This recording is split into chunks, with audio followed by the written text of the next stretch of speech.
Good morning Telangana. Welcome to T news. నేను కవిత. ముందుగా headlines. కాళేశ్వరంతో తొలగిపోయిన సాగునీటి కష్టాలు, వ్యవసాయాన్ని పండుగలా మార్చిన సీఎం కేసీఆర్. పేదల సంక్షేమ పథకాలు ఆపేందుకు ప్రధాని మోదీ కుట్రలు, ఉచితాలంటూ అనుచిత ప్రకటనలు చేస్తున్నారని ఎమ్మెల్సీ కవిత ఫైర్. మున్సిపల్ శాఖలో 175 ఖాళీలకు TSPSC notification, town planning, building overseers ఉద్యోగాల భర్తీ. గొల్లకురుముల జీవితాల్లో వెలుగులు నింపుతోన్న సర్కార్, త్వరలోనే రెండో విడత గొర్రెల పంపిణీకి ఏర్పాట్లు. ఎఫ్పీఓల అమలులో తెలంగాణకు జాతీయ స్థాయి అవార్డు, కేంద్రం నుంచి మొమెంటో అందుకున్న సెర్ప్ సీఓఓ. డబుల్ ఇంజిన్ రాష్ట్రాల్లో తీవ్రంగా ఉపాధ్యాయుల కొరత, విద్యారంగంలో వెనుకబడ్డ ప్రధాని సొంత రాష్ట్రం గుజరాత్. అప్డేట్ చూద్దాం. ఉచిత విద్యుత్తో వ్యవసాయ రంగానికి కొత్త ఊపిరిలూదారు సీఎం కేసీఆర్. నిజానికి రైతుల పట్ల కేసీఆర్ సర్కారుకు ఉన్న కమిట్మెంట్ కేంద్ర ప్రభుత్వానికి కూడా ఉన్నట్లయితే ఫ్రీ కరెంట్ అనేది అసాధ్యమేమీ కాదు. రైతాంగానికి లక్షణంగా ఉచిత విద్యుత్ ఇవ్వచ్చు. అందుకు అయ్యే ఖర్చు కూడా దేశ బడ్జెట్లో 3.67%. తద్వారా తెలంగాణలో లాగే దేశమంతటా వ్యవసాయం పండగలా మారుతుందని నిపుణులు స్పష్టం చేస్తున్నారు.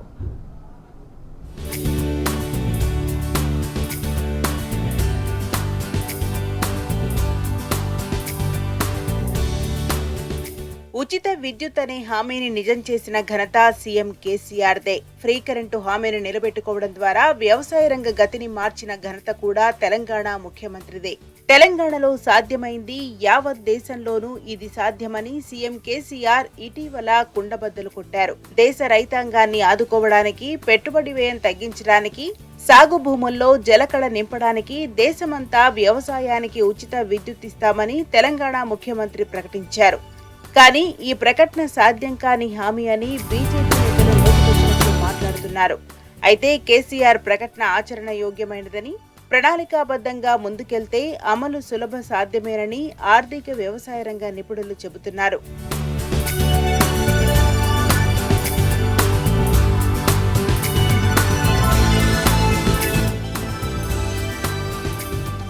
దేశంలో ఏడాదిలో ఉత్పత్తి అయ్యే విద్యుత్ 13,83,417 గిగావాట్ అవర్.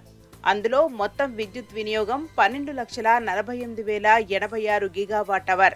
అందులో పరిశ్రమలకు కావలసిన కరెంటు 6,51,560 గిగావాట్ అవర్. అంటే ఇది 54.46%. గృహ అవసరాల కోసం 3,08,776 గిగావాట్ అవర్ అవసరం. అంటే ఇది 24.74%. ఇక వ్యవసాయానికి ఉచిత విద్యుత్ ఇవ్వాలంటే కావలసిన కరెంటు 2,87,750 గిగావాట్ అవర్ మాత్రమే.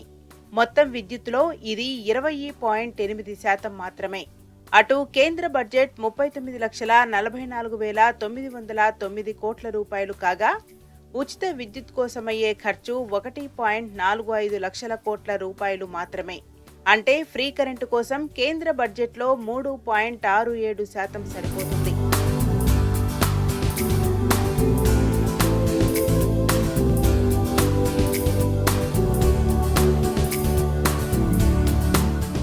ఉచిత విద్యుత్ హామీకి దేశ బడ్జెట్లో 4% కూడా కాదు.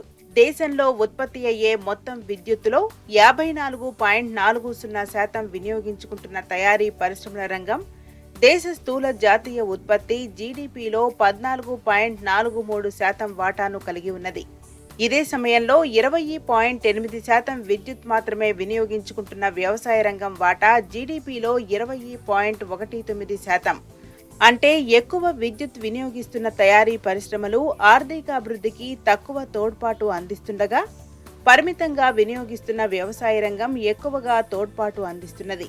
అందుకే సాగుకు ఉచిత విద్యుత్ ఇవ్వడం ద్వారా దేశాభివృద్ధికి బాటలు వేద్దామని కేసీఆర్ భావిస్తున్నారు.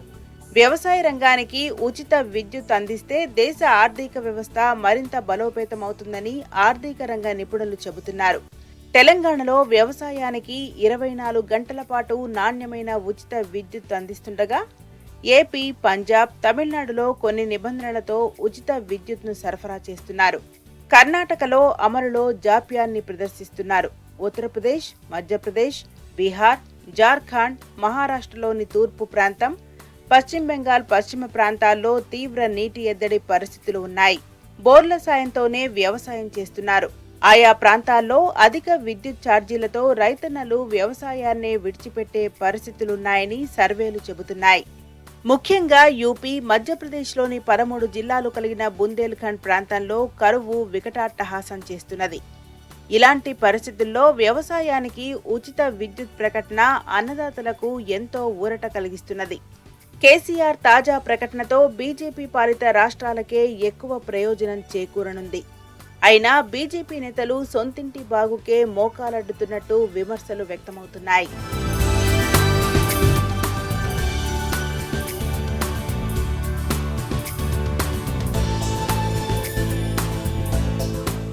అదే సమయంలో కార్పొరేటర్ల లక్షల కోట్లను దోచిపెడుతున్న మోదీ సర్కార్ వ్యవసాయం అంటేనే చిన్నచూపు చూస్తున్నది.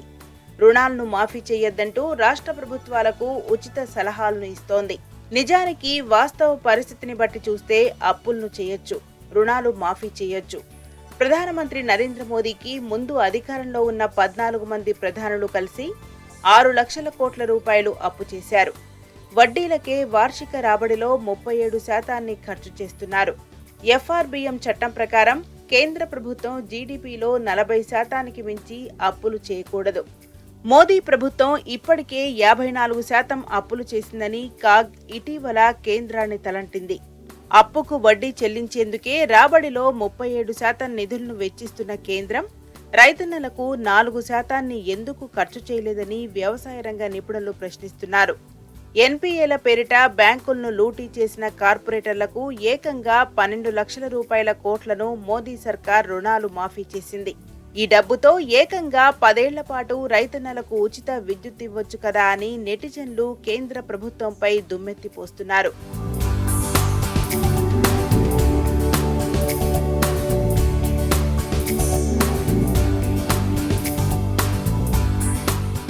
వ్యవసాయం లాభసాటిగా మారి రైతులు ఆర్థిక స్వావలంబన పొందేందుకు ప్రపంచ బ్యాంక్ భారత్ సహా 47 దేశాలకు 2019లో పలు సూచనలు చేసింది. వ్యవసాయ రంగంలో 87 సంస్కరణలు చేయాలని పేర్కొన్నది. ఉచిత విద్యుత్తో అన్నదాతలకు మేలు జరుగుతుందని అభిప్రాయపడింది.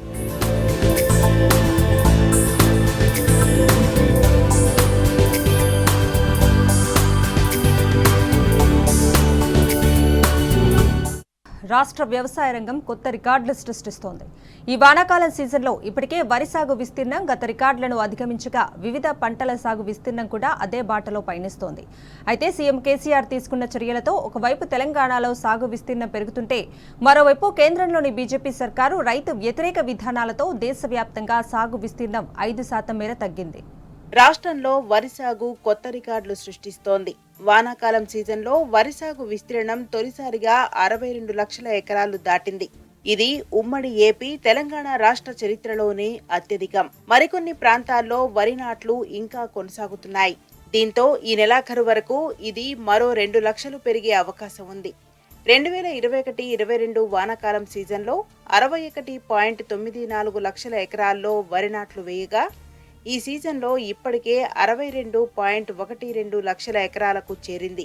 ఇక ఇప్పటి వరకు 1.32 కోట్ల ఎకరాల విస్తీర్ణంలో వివిధ పంటలు సాగైనట్లు వ్యవసాయ శాఖ వెల్లడించింది. ఇందులో అత్యధికంగా 62.12 లక్షల ఎకరాల్లో వరి సాగు చేయగా ఆ తర్వాత పత్తి 49.58 లక్షల ఎకరాలు, మొక్కజొన్న 6.14 లక్షల ఎకరాలు, కంది 5.57 లక్షల ఎకరాలు, సోయాబీన్ 4.29 లక్షల ఎకరాల్లో సాగైనట్లు వ్యవసాయ శాఖ తెలిపింది. రైతుల సాగునీటి కష్టాలు తీర్చేందుకు నిర్మించిన కాళేశ్వరం ప్రాజెక్టుతో వ్యవసాయం పండుగలా మారింది. ఫలితంగా రాష్ట్రంలో సాగు విస్తీర్ణం ఏటేటా పెరుగుతోంది. 2014 వానాకాలం సీజన్లో కేవలం 22.74 లక్షల ఎకరాల్లోనే వరి సాగు కాగా ఇప్పుడు 62 లక్షల ఎకరాలు దాటింది. రాష్ట్రంలో సాగు విస్తీర్ణం పెరగడానికి ముఖ్యమంత్రి కేసీఆర్ తీసుకుంటున్న నిర్ణయాలే ప్రధాన కారణం. రైతులకు 24 గంటలు ఉచిత విద్యుత్, పెట్టుబడి సాయం కింద రైతు బంధు నిధులను టంచన్గా అందిస్తుండడం రైతులకు వరంగా మారింది. అంతేకాకుండా కాళేశ్వరంతో పాటు పెండింగ్ ప్రాజెక్టులు పూర్తి చేయటం, గ్రామాల్లోని ధాన్యం కొనుగోలు కేంద్రాలను ఏర్పాటు చేయడంలో అన్నదాతల్లో విశ్వాసం పెరిగింది. ఓవైపు తెలంగాణ ప్రభుత్వం కల్పిస్తున్న సౌకర్యాలు, సదుపాయాలు రాష్ట్రంలో వరి సాగు విస్తీర్ణం పెరగడానికి దోహదం చేస్తుంటే, కేంద్రంలోని బీజేపీ ప్రభుత్వ రైతు వ్యతిరేక విధానాల వల్ల దేశవ్యాప్తంగా వరి సాగు విస్తీర్ణంలో తగ్గుదల నమోదవుతోంది. గత వానాకాలంలో దేశవ్యాప్తంగా 406.89 లక్షల హెక్టార్లలో వరి సాగు కాగా, ఈ సీజన్లో అది 383.99 లక్షల హెక్టార్లకు తగ్గిపోయింది. అంటే దాదాపు 5.62% సాగు విస్తీర్ణం తగ్గింది. జార్ఖండ్లో 9.80 లక్షల హెక్టార్లు, మధ్యప్రదేశ్లో 6.32, పశ్చిమ బెంగాల్లో 4.45, ఛత్తీస్గఢ్లో 3.91, యూపీలో 2.61, బీహార్లో 2.18 లక్షల హెక్టార్ల చొప్పున వరి సాగు విస్తీర్ణం పడిపోయింది. వరి సాగు చేయవద్దంటూ కేంద్రం చేసిన సూచనలే దీనికి కారణంగా తెలుస్తోంది. మొత్తం సాగు విస్తీర్ణంలో తెలంగాణ రికార్డు స్థాయిలో దూసుకుపోతోంది. వరితో పాటు వివిధ పంటల మొత్తం సాగు విస్తీర్ణం గణనీయంగా పెరిగింది. రాష్ట్రంలో ఇప్పటి వరకు అత్యధికంగా 2020-21 వానాకాలంలో 1.35 కోట్ల ఎకరాల్లో వివిధ పంటలు సాగు కాగా, ఆ తర్వాతి ఏడాది సాగు విస్తీర్ణం కొంత తగ్గి 1.29 కోట్ల ఎకరాలకు పరిమితమైంది. కానీ ఈ సీజన్లో మాత్రం ఇప్పటికే 1.32 కోట్ల ఎకరాలు దాటిన సాగు విస్తీర్ణం ఈ నెలాఖరు వరకు మరింత పెరిగి రికార్డు స్థాయికి చేరుకునే అవకాశం ఉంది. రాష్ట్రంలో వరి సాగు విస్తీర్ణం పెరగడంపై రైతు బంధు సమితి అధ్యక్షుడు ఎమ్మెల్సీ పల్లా రాజేశ్వరరెడ్డి స్పందించారు. రికార్డు స్థాయిలో వరి సాగు చేసి తెలంగాణ రైతులు దేశానికి తమ సత్తా చాటారని కొనియాడారు. కొత్త రికార్డులు సృష్టించిన రైతులకు ఆయన శుభాకాంక్షలు తెలియజేశారు. రైతులకు దన్నుగా ఉంటూ ఈ ఘనత సాధించేలా రైతు కేంద్రీకృత పథకాలను అమలు చేసి రాష్ట్రంలో వ్యవసాయాన్ని పండుగలా చేసిన సీఎం కేసీఆర్ కు పల్లా రాజేశ్వరరెడ్డి కృతజ్ఞతలు తెలిపారు. ప్రధాని నరేంద్ర మోదీపై ఎమ్మెల్సీ కల్వకుంట్ల కవిత ఫైర్ అయ్యారు. అభాగ్యులకు అండగా ఉండేందుకు సీఎం కేసీఆర్ రాష్ట్రంలో అమలు చేస్తున్న సంక్షేమ పథకాలను ఆపేందుకు మోదీ కుట్రలు చేస్తున్నారని ఆగ్రహం వ్యక్తం చేశారు. కేంద్ర మంత్రులు తెలంగాణలో కావాలనే గొడవలు సృష్టిస్తున్నారని ఆరోపించారు. రేషన్ దుకాణాల్లో మోదీ ఫోటో పెట్టాలని కేంద్ర మంత్రి నిర్మలా సీతారామన్ దబాయించడం సరికాదన్నారు. స్వాతంత్ర్యం తర్వాత ఏ ఒక్క ప్రధాని ఫోటో రేషన్ దుకాణంలో పెట్టలేదని స్పష్టం చేశారు. నిజామాబాద్ జిల్లా కేంద్రంలో అర్బన్ ఎమ్మెల్యే బిగాల గణేష్ గుప్తాతో కలిసి ఎమ్మెల్సీ కవిత లబ్ధిదారులకు కొత్త ఆసరా పెన్షన్ కార్డులను పంపిణీ చేశారు.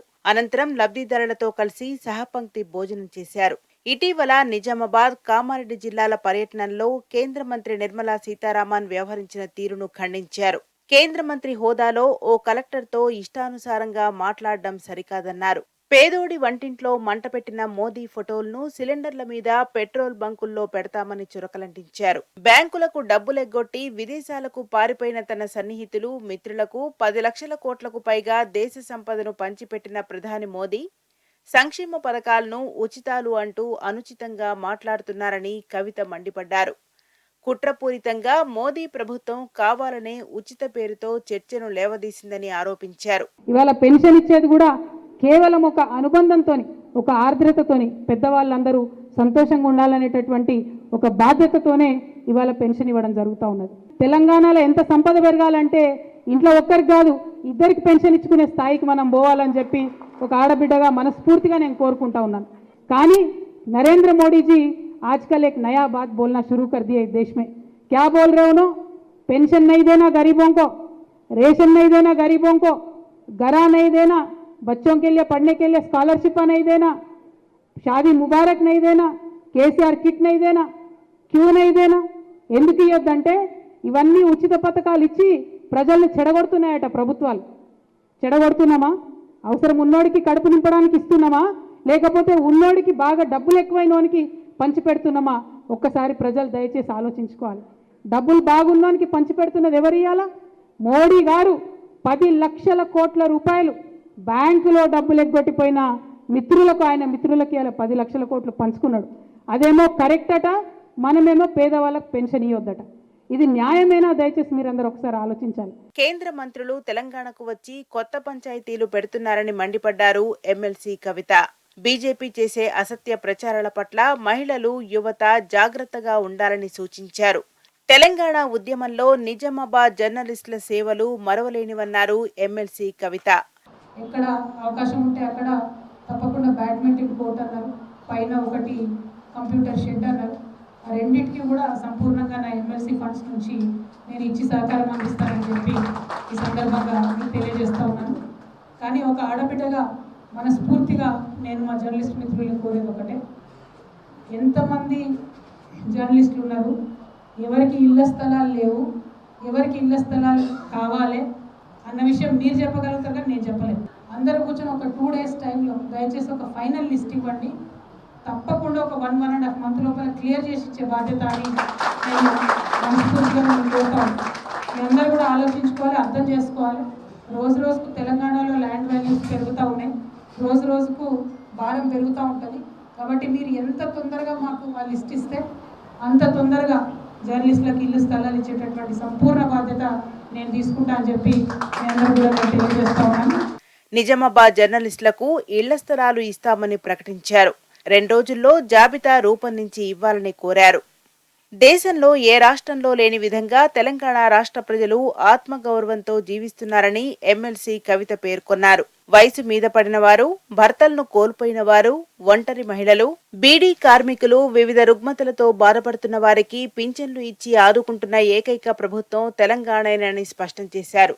ప్రజల కష్టాలను అర్థం చేసుకునే మనసు కేసీఆర్ కు మాత్రమే ఉన్నదని చెప్పారు. రాష్ట్ర ఏర్పాటుకు ముందు 200 ఉన్న పింఛన్ను 2000కు పెంచి ఇస్తున్న ఘనత సీఎం కేసీఆర్దే అన్నారు. పేదలకు పెద్ద మొత్తంలో పింఛన్లు ఇస్తున్న తెలంగాణపై కేంద్ర ప్రభుత్వానికి ఎందుకు కక్ష అని ప్రశ్నించారు ఎమ్మెల్సీ కవిత.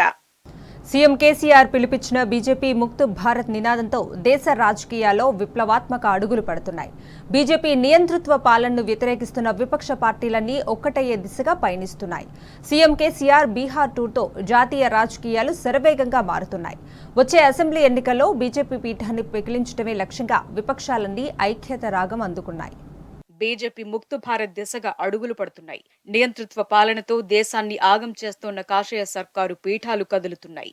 జాతీయ స్థాయిలో విపక్షాలను ఏకం చేసే దిశగా సీఎం కేసీఆర్ చేస్తోన్న ప్రయత్నాలు బీజేపీ గుండెల్లో గుబులు రేపుతున్నాయి. ఇటీవల సీఎం కేసీఆర్ బీహార్ పర్యటన అందుకు ప్రబల నిదర్శనం. సీఎం కేసీఆర్ బీహార్ టూర్తో బీహార్ ముఖ్యమంత్రి సైతం ఈ యజ్ఞంలో భాగమవుతున్నారు. పాట్నా వేదికగా సీఎం కేసీఆర్ పిలుపునిచ్చిన బీజేపీ ముక్త్ భారత్ నినాదానికి విశేష స్పందన లభిస్తోంది. ఇదే వేదికపై నితీష్ కుమార్ ను పెద్దన్నగా అభివర్ణించారు. ఫలితంగా విపక్షాలను కూడగట్టే ప్రయత్నంలో నితీష్ కుమార్ సైతం కీలక పాత్ర పోషిస్తున్నారు. 2024 ఎన్నికల్లో బీజేపీని ఓడించటమే లక్ష్యంగా అన్ని పార్టీలను ఒక్కటి చేస్తున్నారు. సీఎం కేసీఆర్ బీహార్ పర్యటన తరువాత విపక్షాల ఐక్యత దిశగా వేగంగా అడుగులు పడుతున్నాయి. తెలంగాణ సీఎం కేసీఆర్, బీహార్ సీఎం నితీష్ కుమార్ చొరవతో జాతీయ రాజకీయాల్లో విప్లవాత్మక మార్పు మొదలైంది. బీజేపీ పాలనపై విముఖంగా ఉన్న పార్టీలన్నీ ఏకమవుతున్నాయి. కలిసొచ్చే పార్టీలను ఏకం చేసే దిశగా చర్చలు ఊపందుకున్నాయి. వచ్చే ఎన్నికల్లో బీజేపీకి 50 సీట్లు కూడా దాటవని నితీష్ కుమార్ వ్యాఖ్యానించారు. ఈ క్రమంలో బీజేపీ వెన్నులో వణుకు పుడుతోంది. విపక్షాల ఐక్యతతో కాషాయ నాయకుల గుండెల్లో రైళ్లు పరిగెడుతున్నాయి. వచ్చే పార్లమెంట్ ఎన్నికల్లో మెజార్టీ లోక్సభ స్థానాలు రావేమోనని బీజేపీ శిబిరంలో ఆందోళన మొదలైంది.